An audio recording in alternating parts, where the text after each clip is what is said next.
Hello दोस्तों, कैसे हैं आप सब। नैन आईएएस यूट्यूब चैनल पे मैं आपका स्वागत करता हूं। उम्मीद है आपकी पढ़ाई अच्छी चल रही होगी। आगामी परीक्षाएं नज़दीक हैं, उनको ध्यान में रखते हुए आप लगे होंगे, मुझे पूरी उम्मीद है। और मुझे ये भी उम्मीद है कि हमारे चैनल पे जो भी वीडियोज़ हैं उनसे आपको निश्चित तौर पर मदद मिल रही होगी। आपकी तैयारी उसमें जो है काफ़ी हेल्पफुल होगी। तो दोस्तों मैं बताना चाहूँगा आपको कि हमारी प्लेलिस्ट में जितने भी वीडियोस हैं साइंस में, आप उनको ध्यान से देखें और उनको जो है आप स्टडी करें, उन पे संबंधित सवाल लगाएं और हर टॉपिक को जो है गंभीरता से पढ़ें। कोई भी समस्या है निसंकोच आप कमेंट करें, आप पूछें, ताकि हम और बेहतर जो है आपके लिए कर सकें। तो दोस्तों मैं आपको जो है बायोलॉजी पढ़ा रहा हूँ, जीव विज्ञान। और जीव विज्ञान में आप काफ़ी कुछ पढ़ चुके हैं। पादप विज्ञान में आप पढ़ रहे हैं, पादप जगत में तो प्लांट्स किंगडम में बहुत कुछ चीज़ें हो चुकी हैं। तो दोस्तों अब हम जो पढ़ेंगे एक नया टॉपिक, तो देखिए पादप में क्या है, आकार की पढ़ेंगे हम लोग। उसका जो आकार होता है वो किस तरह होता है, उसमें कौन कौन से महत्वपूर्ण अंग होते हैं जो आपको जानने आवश्यक हैं। बहुत शॉर्ट में जो मुख्य मुख्य बातें हैं वही हम लेके चलेंगे, जिसको जानना आपके लिए आवश्यक है। ठीक है, तो हम देखेंगे जो भी आवृत्त बीजी पौधे हैं, हम किसको देख रहे हैं। क्योंकि आपको पता है कि जो आवृत्त बीजी पौधे होते हैं दोस्तों, ये टॉपिक हम आवृत्त बीजी पौधों को देख रहे हैं। इसके पहले हमने अनावृत बीजी पौधों को देखा। तो आवृत्त बीजी पौधों की खास बात क्या है कि मनुष्य के लिए सबसे ज़्यादा आवश्यक है और सारी ज़रूरतें जो मनुष्य की पादप जगत से हैं लगभग इन्हीं से ही पूरी होती हैं। तो अब सबसे बड़ा समुदाय भी है ये। ठीक है, तो ये हमने आवृत्त बीजी को देखा ही है, इसकी सारी बातें हमने पिछली क्लास में डिस्कस की हैं। अब हम देखेंगे इनकी जो है आवृत्त बीजी पौधे जो होते हैं, इन पौधों की क्या देखेंगे, आकार की, जिसको हम क्या कहते हैं दोस्तों, मार्फोलॉजी। तो मार्फोलॉजी हमको देखना है, किस तरह इनके अंग होते हैं, कौन कौन से महत्वपूर्ण हैं। अब देखिए इसमें जो सबसे पहला होता है वो होता है जड़, जिनको हम क्या कहते हैं, रूट्स। जड़ होते हैं वो सबसे महत्वपूर्ण भाग है एक तरह से, जहाँ से शुरुआत होती है। जड़ क्या है दोस्तों, किसी भी पौधे की जो जड़ है वो है क्या। हम देखते हैं कि बीजों के अंकुरण के समय, ये है आपका बीज। ठीक है, ये आपका बीज हो गया जो मिट्टी में दबा हुआ है। ठीक है, अब बीजों के अंकुरण के समय ये मूलांकुर जो होता है इससे विकसित होता है। ये देखिए मूलांकुर जब ऐसे निकलता है दोस्तों, इसी से ये विकसित होगा। और प्रकाश के विपरीत ये है आपकी जड़। ठीक है, रूट। और प्रकाश के विपरीत लेकिन जल और भूमि की तरफ बढ़ेगा। नीचे की तरफ क्या मिलेगा, जल, भूमि, खनिज, लवण, यही सारी चीजें इसको प्राप्त होंगी। तो जो ये बीज है ये अंकुरण के समय क्या होता है, विकसित किससे होता है, मूलांकुर से। और चूंकि प्रकाश यहाँ होगा, यहाँ क्या होगा, प्रकाश होगा। ये प्रकाश की किरण जो है बीज पर पड़ेगी, फिर बाद में ये पौधा बनेगा। तो प्रकाश ऊपर है, भूमि की सतह से ऊपर है, लेकिन मूलांकुर से विकसित जो ये भाग है, ये भाग किधर गति करता है, जल, भूमि और खनिज लवण को प्राप्त करने के लिए प्रकाश से विपरीत नीचे की तरफ गति करता है। कहने का मतलब ये हुआ कि जड़ क्या है, प्रकाश से बचने वाला भाग है, प्रकाश से ये दूर रहता है। इसी तरह ये जो ऊपर वाला भाग है जो हम बाद में पढ़ेंगे, जो तना बनता है, फिर तने में पत्तियां बनती हैं, पत्तियों के साथ पुष्प बनता है, जो बहुत महत्वपूर्ण आवश्यक अंग है, उनको हम बाद में देखेंगे एक एक करके। अभी हमको केवल जड़ समझना है। तो जड़ क्या हो गया, मूलांकुर से विकसित हुआ पौधे का वह भाग जो सूर्य के प्रकाश के विपरीत दिशा में गमन करता है। और क्या प्राप्त करने के लिए, जल, भूमि और खनिज लवण। क्लियर हुआ, कोई कंफ्यूजन। ठीक है, समझ में आया? ये है जड़। अब ये जो है इसका काम ही है कि भूमि में ये क्या करती है, पौधे को क्या करती है, अस्थायित्व प्रदान करती है। अस्थायित्व प्रदान जड़ें क्या होती हैं, जमीन में फैल के पौधे को बांधे रहती हैं और अस्थायित्व या स्थिरता प्रदान करती है। सबसे पहला काम जड़ का है। दूसरा काम क्या है, जल का और खनिज लवण का। जल और खनिज लवण जैसे पोषक तत्वों का ये अवशोषण करती हैं और ऊतकों के माध्यम से पौधों के विभिन्न भागों में पहुंचाती हैं, जहां से पत्तियों में आपको पता है कि क्लोरोफिल की उपस्थिति से प्रकाश संश्लेषण होता है और भोजन बनने का काम प्रारंभ होता है। तो कुल मिला के ये हुआ जड़ का काम और जड़ की परिभाषा। आपको क्लियर हो गया होगा। अब देखिए इनकी विशेषताएं क्या है, क्या है इनकी विशेषता। इनकी विशेषता देखते हैं कि क्या क्या है। ठीक है, सबसे पहली विशेषता है कि जो है ये पौधों के अक्ष का, जैसे ये पौधा हो गया मान लीजिए, तो पौधे का अक्ष मतलब बीच वाले हिस्से का क्या है, अवरोही भाग है। अवरोही भाग। ये ऊपर वाला क्या होगा, आरोही भाग। जैसे मान लीजिए हम इसको अक्ष मान लेते हैं। ठीक है, ये पौधा है, ये एक पौधा है, ये है भूमि में, यहाँ से ये नीचे इसकी जड़ें प्रारंभ होती हैं। ठीक है, ये है जड़ें। ये मूसला भी हो सकती हैं, अपस्थानिक भी हो सकती हैं, ये हम बाद में देखेंगे। अब ये जड़ें हैं, ये क्या है, पौधे का तना। ठीक है, ये तना है और ये क्या है, जड़ या रूट्स है। अब ये कह रहा है क्या कि अवरोही भाग, मतलब अवरोही भाग है। जड़ जो है अगर इसको एक एक्सिस मान लिया जाए, बीच से मान लिया जाए, तो ये अवरोही भाग नीचे वाला होता है, आरोही भाग ऊपर वाला तना होता है। क्लियर हुआ? ठीक है, जड़ क्या होता है, पौधे के अक्ष का अवरोही भाग होता है, मतलब नीचे का भाग होता है। पौधे के अक्ष का अवरोही भाग, अवरोही भाग। और दूसरा क्या, ये हमेशा प्रकाश से दूर भूमि में वृद्धि करती है। ध्यान दीजिएगा, जड़ों का ये प्राकृतिक स्वभाव है कि वो प्रकाश से दूर, हमेशा प्रकाश से दूर ही क्या करेंगे, वृद्धि करेंगे। अब देखिए, प्रकाश ग्रहण करने का काम पत्तियों का है, तने का है। अगर आप किसी भी कमरे में एक पौधा गमले में लगाते हैं जिसमें थोड़ा थोड़ा सा प्रकाश प्रवेश कर रहा है खिड़की से, और पौधे को अगर आप खिड़की के पास रखते हैं, तो जहाँ से प्रकाश की किरण आएगी पौधा उधर ही घूम जाएगा। कारण क्या है कि उसके तने को, पत्तियों को प्रकाश चाहिए, भोजन बनाने के लिए पत्तियों को प्रकाश संश्लेषण करने के लिए प्रकाश आवश्यक है। अब इसके विपरीत क्या होता है, जड़ें क्या होती हैं, जड़ों का ये काम नहीं है।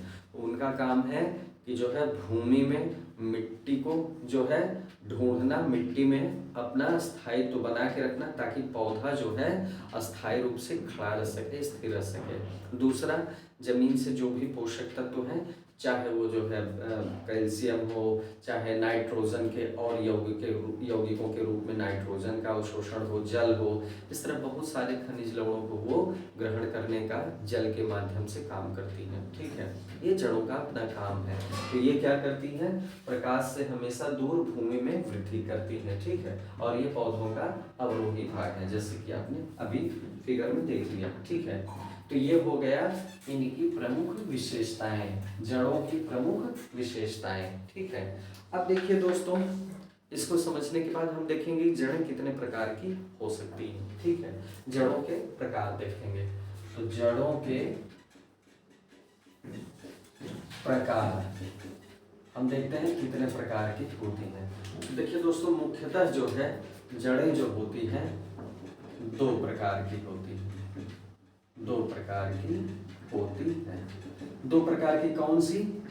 पहली होती है मूसला, पहली होती मूसला जड़, मूसला जड़। और दूसरी कौन सी होती है? अपस्थानिक जड़, अपस्थानिक जड़। तो मूसला जड़ या अपस्थानिक जड़, इनको जो है हम देखते हैं अलग अलग पौधों में कि किस तरह किन पौधों में ये पाई जाती है। आइए देख लिया जाए दोस्तों, ठीक है। आइए देखते हैं मूसला जड़ को। सबसे पहले हम देखेंगे मूसला जड़ को। मूसला, पहला क्या हुआ, मूसला जड़। मूसला जड़ देखते हैं, टाइप रूट इनको बोलते हैं, टाइप रूट। टाइप रूट देखते हैं दोस्तों, है क्या, ये अधिकांशतः क्या होती हैं, द्विबीज। अधिकांशतः द्विबीज पत्री पौधों में पाई जाती है, पौधों में पाई जाती है। द्विबीज पौधे जो होते हैं उन्हीं में ये पाई जाते हैं। द्विबीज पत्री जो पौधे हैं, आपने देखा होगा, इसके पिछली क्लास में आपने देखा होगा कि एक बीज पत्री पौधे होते हैं और दो बीज पत्री पौधे होते हैं। जिसमें द्विबीज पत्री में क्या है, द्विबीज पत्री पौधों में कौन कौन से पौधे हैं, चना है, मटर है, लेग्यूमिनेसी कुल के पौधे हैं, बहुत सारे पौधे, इसमें दो बीज पाया जाता है, ठीक है। अब देखिए ये इन्हीं में पाई जाती है मैक्सिमम, ठीक है, पहली बात। दूसरी बात, इसमें क्या होता है, मूलांकुर जो है, मूलांकुर विकसित होकर क्या होता है, विकसित होकर एक मूल जड़ का निर्माण करता है, या मूल जड़ के रूप में विकसित होता है। जैसे आप ये बीज देख रहे हैं, अब इसमें मूलांकुर जब निकलेगा तो एक तो ऐसे ऊपर बढ़ेगा, और ये जब जड़ के रूप में आगे बढ़ेगा तो मूल जड़ मतलब ये मूल होती चली जाएगी। इसके बाद जब ये धीरे धीरे शाखाओं में बटेगी तब ये फैल जाएगी, लेकिन हमेशा एक मूल जड़ विद्यमान रहेगी। इसमें जो है हमेशा एक मूल जड़ विद्यमान रहती है। जैसे मूली आप देखते हैं, मूली तो चलिए ठीक है, मूली एक दूसरा उदाहरण हो गया। जैसे कोई भी जड़ आप देखिए, आप देखते होंगे कि एक मुख्य जो है जड़ होती है। जैसे आप देखिए आम का पौधा देखिए, आम के पौधे में आप देखते होंगे जब जड़ आप जो है उसको उखाड़ेंगे तो आप देखेंगे कि एक मोटी सी मूल जड़ है, ठीक है, और उसके बाद और सारी जो है शाखाएं इसमें बटी होती हैं। तो मूलांकुर से विकसित होकर यही मुख्य जड़ जो है बनती है, मूल जड़। इसलिए इसको मूसल के आकार की होती तो मूसला जड़ कहते हैं, मोटे आकार की, मूसल के आकार की, तो इसलिए मूसला जड़ कहा जाता है। बस इतनी सी बात है। तो ये हो गई आपकी मूसला जड़, मूलांकुर से विकसित होती है और एक मूल जड़ का ये निर्माण करती है। द्विबीजपत्री पौधों में ये पाई जाती है। क्लियर है? चलिए, ये हो गई आपकी मूसला जड़, ठीक है। अब मूसला जड़ के बाद आपको क्या देखना है, दूसरी जो जड़ का प्रकार है दोस्तों वो क्या है, अपस्थानिक जड़। दूसरी वाली कौन सी जड़ है, दूसरी वाली जड़ है अपस्थानिक जड़। कौन सी, इसको जो है झकड़ा जड़ भी कहते हैं, एडवेंशियस, ठीक है, एडवेंशियस रूट, इसको क्या कहते हैं, झकड़ा जड़ या एडवेंशियस रूट।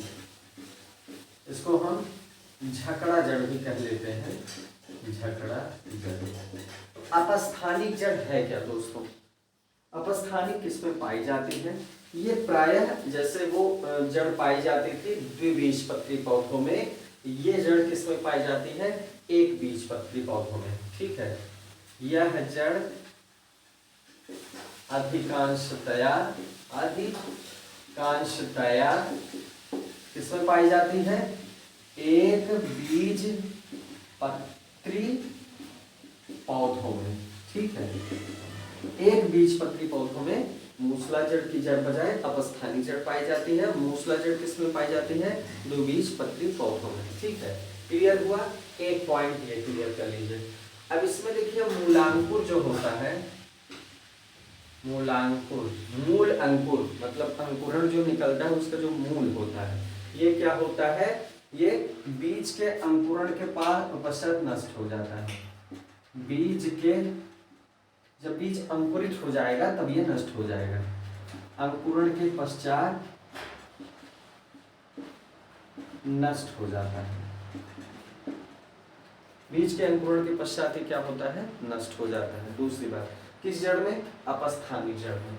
तीसरी बात, ठीक है, मूलांकुर, मूलांकुर के अतिरिक्त पौधे के किसी भी अन्य भाग से विकसित होने वाली, मतलब मूलांकुर से विकसित नहीं होगी। मूलांकुर से कौन जड़ विकसित होगी, मूल जड़, वो होगी मूसला जड़। ये कह रहा है कि मूलांकुर के अतिरिक्त पौधे के किसी भी भाग से, हो सकता है पत्ती से भी हो, तने से भी हो, तो कहने का मतलब पौधे के किसी भी भाग से विकसित होने वाली जड़ है। मतलब अपस्थानिक जो जड़ें होती हैं वो पौधे की पत्तियों से भी विकसित हो जाती हैं। आपने देखा होगा बहुत सारे पौधे ऐसे हैं जिनकी पत्तियों से जड़ निकलती, तनों से जड़ निकलती है। तो कहने का मतलब मूलांकुर से कौन सी जड़ निकलती है, मूलांकुर से जो मूल जड़ निकलती है वो मूसला जड़ होती है, पहले टाइप वाली। और दूसरी टाइप वाली क्या है, इसके अतिरिक्त पौधे के किसी भी भाग से, ये किसी भी भाग से विकसित हो सकती है। ये मुख्य बात है, ठीक है, समझ पाई बात। तो चलिए ये हो गई बात। अब आप जो ये इसकी जो जड़ें हैं, अपस्थानिक जड़ें, ये किस में पाई जाती हैं, ये आपने देखा होगा बरगद का वृक्ष आपने देखा होगा, बरगद। तो बरगद की जो जड़ें होती हैं, क्या ये जड़ें दोस्तों मूलांकुर से विकसित हैं, नहीं, ये तने से विकसित, आप जानते हैं। तो इसी तरह आप देख रहे हैं बरगद एक इसका बहुत अच्छा उदाहरण है। शकरकंद है, अंगूर है, मक्का है, शकरकंद, अंगूर, मक्के में आपने देखा होगा, मक्के का पेड़ ऐसे होता है, तो इसकी ऐसे तने से भी जड़ें ऊपर जो है जमीन के ऊपर ऐसे विकसित हो जाती है। तो ये क्या है, अपस्थानिक ही जड़ें हैं, अपस्थानिक जड़ें। बरगद की जड़ें क्या है, अपस्थानिक। अंगूर में भी इसी तरह, शकरकंद जिसको हम खाते हैं, ठीक है, ये भी क्या है, इसी के है। पान, जो पान खाया जाता है, इसकी भी जड़ें कौन सी जड़ें हैं, अपस्थानिक जड़ें, ठीक है, क्लियर हुआ। चलिए अपस्थानिक जड़ें भी हो गई, हमने देख लिया। अब देखिए जड़ों के कार्य क्या होते हैं दोस्तों, ये तो जड़ों के प्रकार हो गए।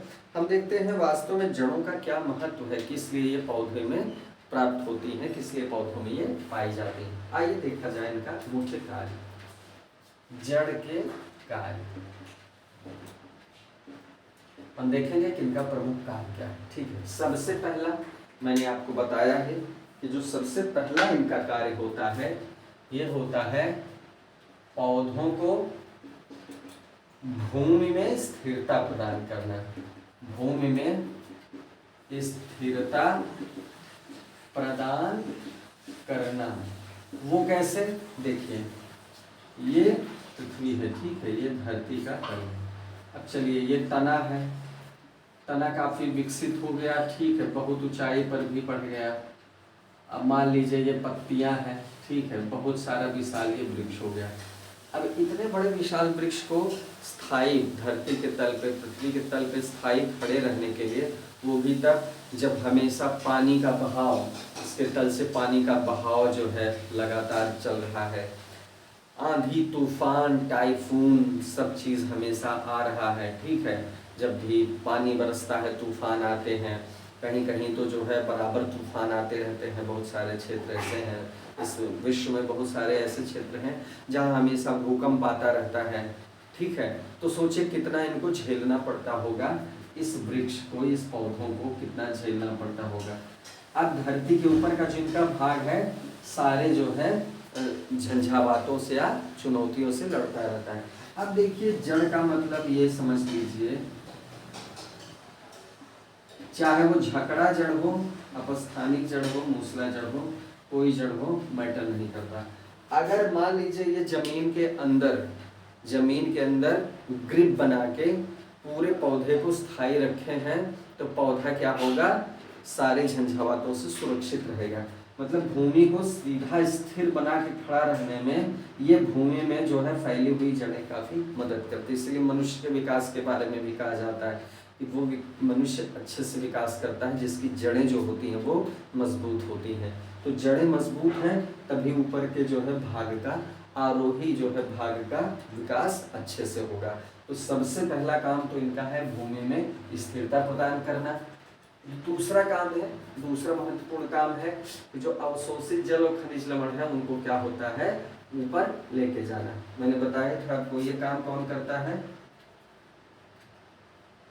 ये जल और अन्य खनिज लवणों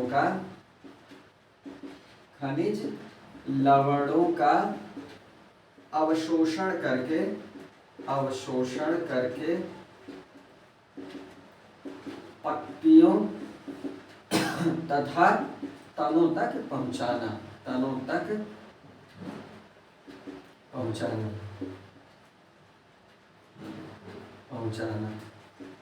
अब दोस्तों देखिए ये मिट्टी में फैली हुई, भूमि में ये फैली हुई।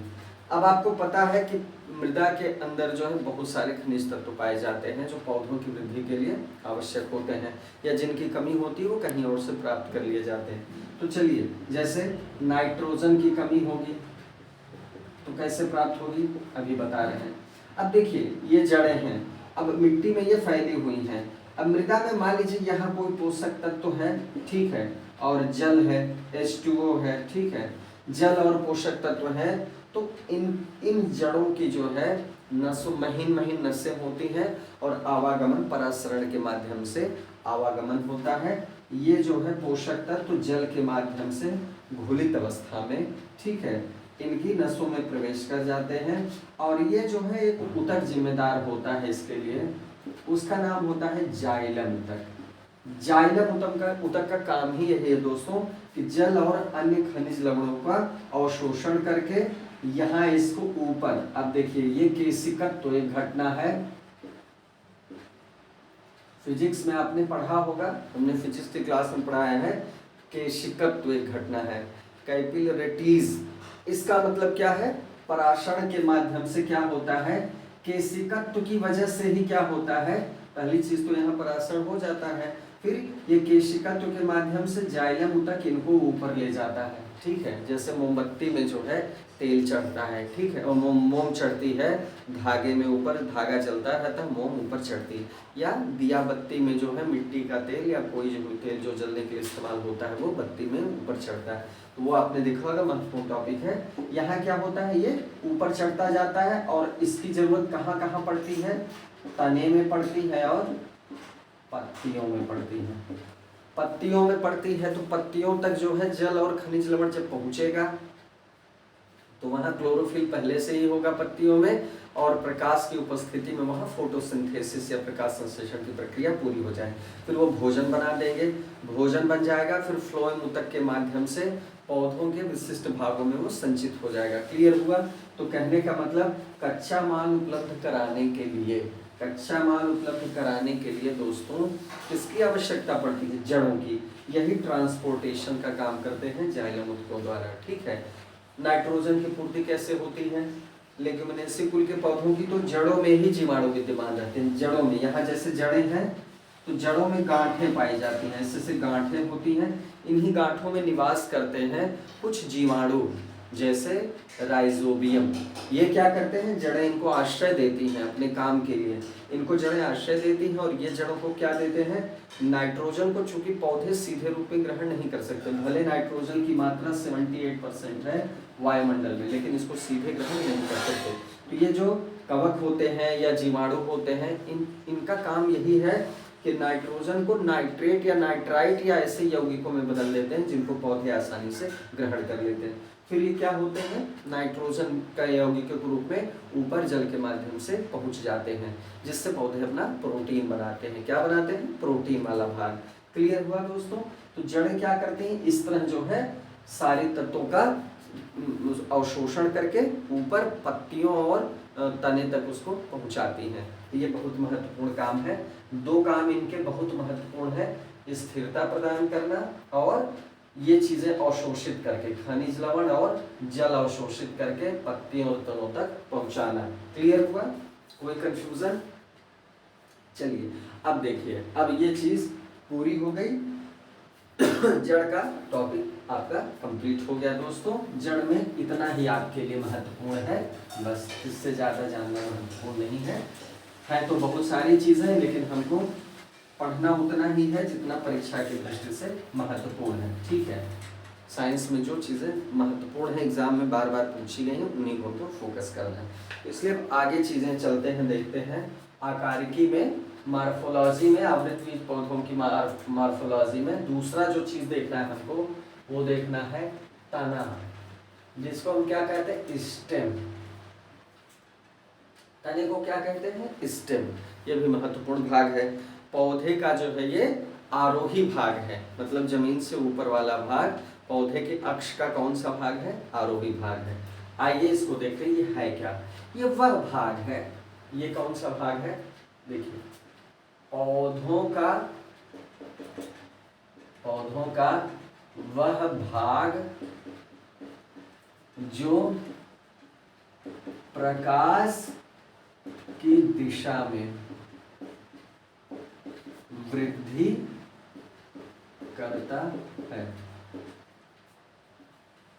अब यहां देखिए, प्रकाश की दिशा के विपरीत जो होता है, कौन काम करती है? वृद्धि करती हैं, जड़ें करती हैं। और प्रकाश की दिशा में वृद्धि कौन करता है? तना। जैसे ये पौधा है, ठीक है।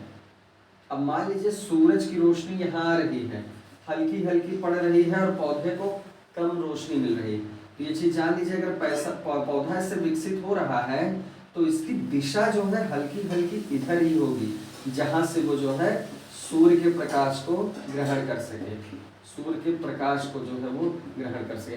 अब मान लीजिए खुले मैदान में या पूरी तरह से जहाँ धूप मिल रही है, तो वहाँ पौधा सीधे गति करता है, वृद्धि करता है, क्योंकि उसे चारों तरफ से धूप मिल रही है। तो आपको ये समझ में नहीं आएगा।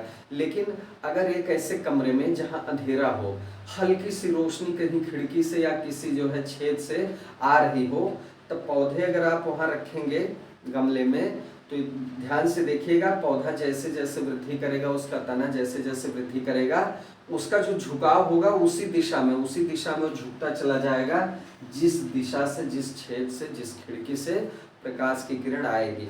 पौधे का यह गुण दिखाता है कि उसे प्रकाश की आवश्यकता है। ठीक है, और ये कौन सा भाग होता है? तना होता है, जो प्रकाश की दिशा में वृद्धि करता है। जड़ें इसकी विपरीत दिशा में वृद्धि करती है।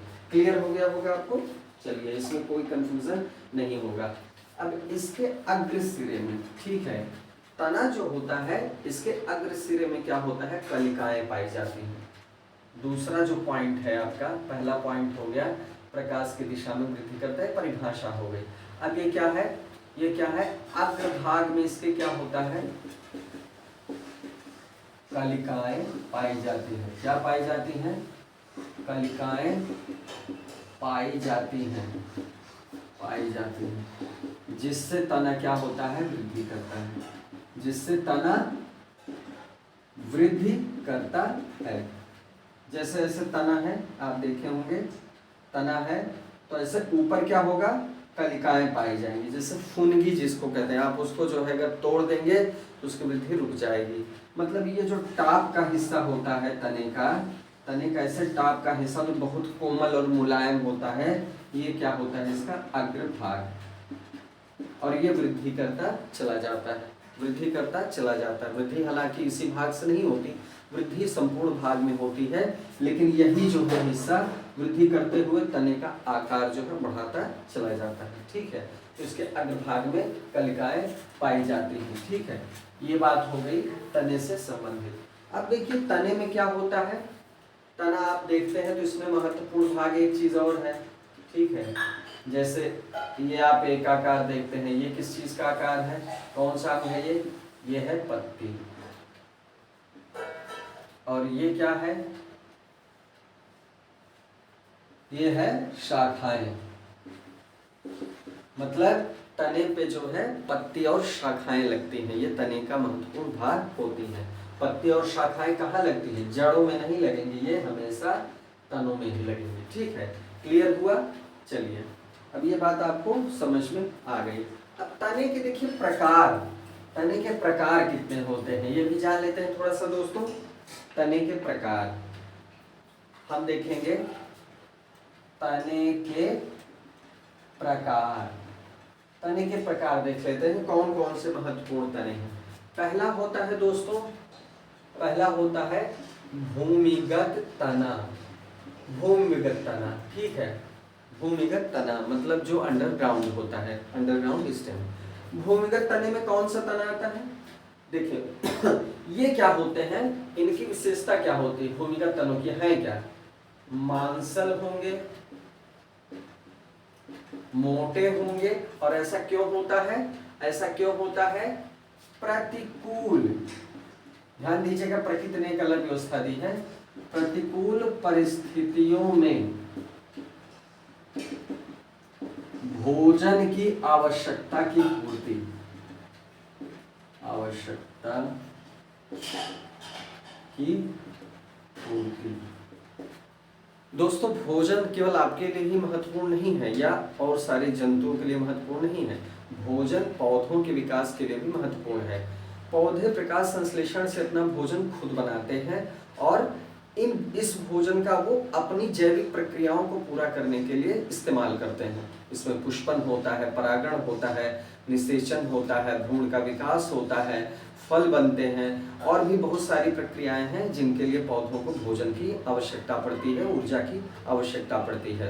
तो अपने लिए भोजन तो बनाते ही हैं, लेकिन भोजन इनके विशिष्ट भागों में संचित भी होता है। जैसे फल में संचित होता है, मैक्सिमम टाइम क्या होता है, फल में संचित होता है, तने में भी संचित हो सकता है, जड़ में संचित होता है, अलग अलग जगह अलग अलग पौधों में संचित हो। जैसे मूली में जड़ में संचित होता है जिसका भाग हम खाते हैं। महत्वपूर्ण बात है कि जिस पौधे का जो भाग हम खाते हैं इसका मतलब है कि उस पौधे में भोजन उसका उसी विशेष भाग में संचित है। अब देखिए दोस्तों, मान लीजिए मनुष्य के साथ जैसे सिचुएशंस है कि बहुत प्रतिकूल परिस्थिति आने पर उसको भोजन के लाले पड़ जाते हैं, भोजन की सुविधा होती है। इसी तरह प्रकृति ने ऐसी व्यवस्था दी है, पौधों में भी ये व्यवस्था होती है कि वो इमरजेंसी पीरियड में अपने भोजन को स्टोर करके विशिष्ट भागों में रखते हैं प्रतिकूल परिस्थितियों के लिए। तो वो प्रतिकूल परिस्थिति की वजह से ही क्या होता है, भूमिगत तने जो है होते हैं।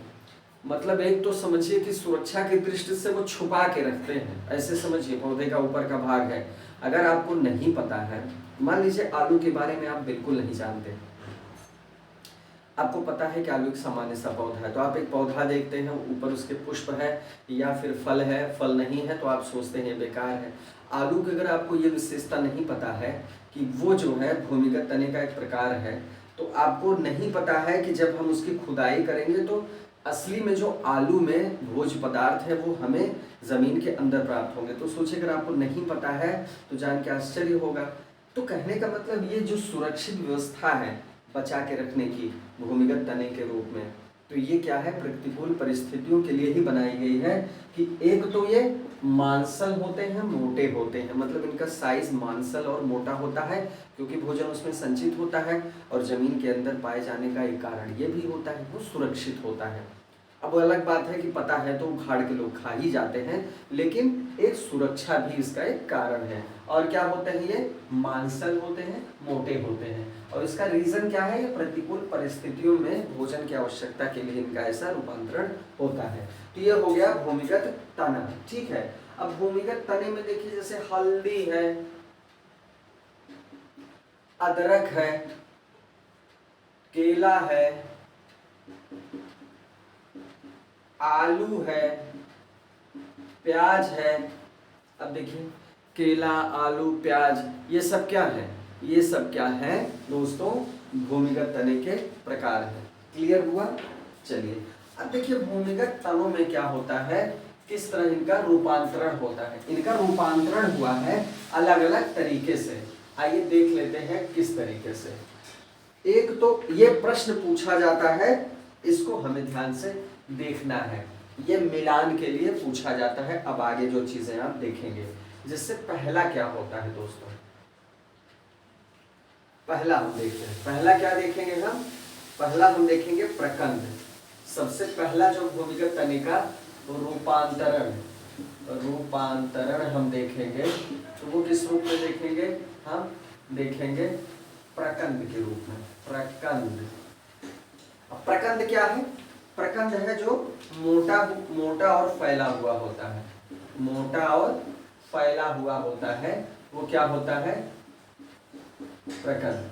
फैला हुआ होता है और मोटा होता है। जैसे हल्दी है, अदरक है, हल्दी है, अदरक है, ये क्या है? ये प्रकंद का प्रकार है, ये मिलान के लिए आता है। हल्दी क्या है?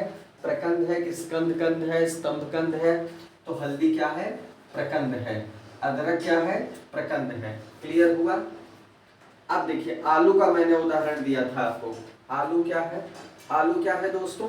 आलू स्तंभ कंद है। दूसरे पे आएगा स्तंभ कंद, स्तंभ कंद। अब याद रखिएगा ये सब है भूमिगत तने के ही प्रकार। भूमिगत तने का ही रूपांतरित रूप ये सारे हैं। प्रकंद में क्या आएगा? हल्दी अदरक आएगा। स्तंभ कंद में क्या आएगा? इसका मतलब होता है ये क्या होता है? शीर्ष पर फूला होता है, शीर्ष पर फूला होता है। इसमें आंखें भी पाई जाती हैं, आंखें भी पाई जाती। आंखों का मतलब हो गया कि अगर आंखों सहित टुकड़े को काट के आप जमीन में दबाते हैं तो उससे एक नया पौधा बन जाता है। आलू में आपने ऐसे ही देखा होगा, कायिक प्रवर्धन द्वारा जो है एक नया पौधा विकसित होता है। इसका उदाहरण क्या है दोस्तों? आलू। ठीक है, अब देखिए स्तंभ कंद के बाद शल्क कंद है। शल्क कंद जिसमें मतलब छिलका सख्त होता है, शल्क कंद। शल्क तीसरा हो गया शल्क कंद। इसमें क्या है? छिलका जो होता है वो सख्त होता है थोड़ा सा। ठीक है, छिलका क्या होगा? सख्त होगा, मतलब शुष्क होगा, एक तरह से शुष्क कह लीजिए, बहुत ज्यादा सख्त नहीं, एक तरह से शुष्क होता है। ये जो होता है ये क्या होता है? ये भी इसमें जल और भोजन क्या होता है? संग्रहित होता है। तो ये थोड़ा सा क्या होता है? मांसल हो जाता है। जल और भोजन के संग्रहण की वजह से क्या होता है? ये मांसल होता है। तो ये क्या होता है दोस्तों? लहसुन आता है इसमें, प्याज आता है। लहसुन प्याज किस में आएगा? शल्क कंद में आएगा, जिसका छिलका हम उतारते हैं, जो छिलका क्या होता है? शुष्क होता है। शल्क कंद भी हो गया। अब क्या आएगा? घन कंद। चौथा आपका हो गया घन कंद। घन कंद में क्या होता है? घन कंद में देखिए प्रकंद का संग्रहित रूप होता है, मतलब संग्रहित रूप होता है। प्रकंद मतलब जैसे हल्दी अदरक है, इसका और बड़ा रूप है प्रकंद का। जैसे प्रकंद में हमने हल्दी अदरक देखा, प्रकंद का संघनित रूप है ये, संघनित रूप मतलब और ज्यादा कंडेंस होता है ये। तो इसमें क्या आएगा? कचालू आएगा। इसमें क्या आएगा? जिमीकंद। जिमीकंद, जिमीकंद मतलब सूरन। अब सूरन आप देखते हैं कितना बड़ा साइज होता है, ठीक है, खूब बड़ा सा साइज होता है सूरन का। ठीक है, तो ऐसा क्यों होता है? हल्दी अदरक का छोटा साइज होता है। तो प्रकंद का जो है बड़ा रूप एक तरह से संघनित रूप क्या है? घन कंद है। क्या है? घन कंद है। और इसमें भोजन काफी अधिक मात्रा में संग्रहित हो जाता है, भोजन अधिक मात्रा में संग्रहित हो जाता है। दोस्तों याद रखिएगा, इन चीजों को आप देख लीजिएगा, मिलान के लिए बहुत महत्वपूर्ण है। घन कंद में कौन आता है, सल कंद में और कौन आता है, और आप स्तंभ कंद में कौन आता है, प्रकंद में कौन आता है, इनका उदाहरण देख के थोड़ा सा प्रैक्टिस कर लीजिएगा। इनसे सवाल मिलान के लिए पूछता है। ठीक है, तो ये हो गया हमारा भूमिगत तने का रूपांतरण, भूमिगत तने का रूपांतरण। तो दोस्तों तने का जो टॉपिक है वो इसी के साथ कंप्लीट होता है। कुछ चीजें और हैं वो हम देखेंगे, पत्ती देखेंगे, तने में कुछ और बातें हैं वो हम डिस्कस करेंगे, और पत्तियों को, पुष्प को, जो और महत्वपूर्ण भाग हैं पौधों के, उनको हम जो है अगली क्लास में देखेंगे विस्तार से। ठीक है, तो दोस्तों इसको जो है कंप्लीट करेंगे हम, और इससे संबंधित सवाल आप जरूर प्रैक्टिस कर लीजिएगा। मैं बार बार आपसे कह रहा हूँ कि तने से संबंधित सवाल जो जैसे घनकंद किस में आता है, ठीक है, घनकंद के उदाहरण कौन है, स्तंभकंद के उदाहरण कौन है, प्रकंद के उदाहरण कौन है, इसको आप याद रखिएगा। सूरन या जो हमने अभी देखा जिमीकंद, ये किसका उदाहरण है, ये किसका उदाहरण है दोस्तों, घनकंद का। घन मतलब काफी बड़े साइज में, प्रकंद छोटा है, घनकंद काफी बड़ा है। तो इसको जो है अच्छे से प्रैक्टिस करिएगा। तो उम्मीद है दोस्तों आपको समझ में आया होगा। तो इसी के साथ आज की क्लास समाप्त होती है दोस्तों, मिलते हैं अगले वीडियो में। जय हिंद।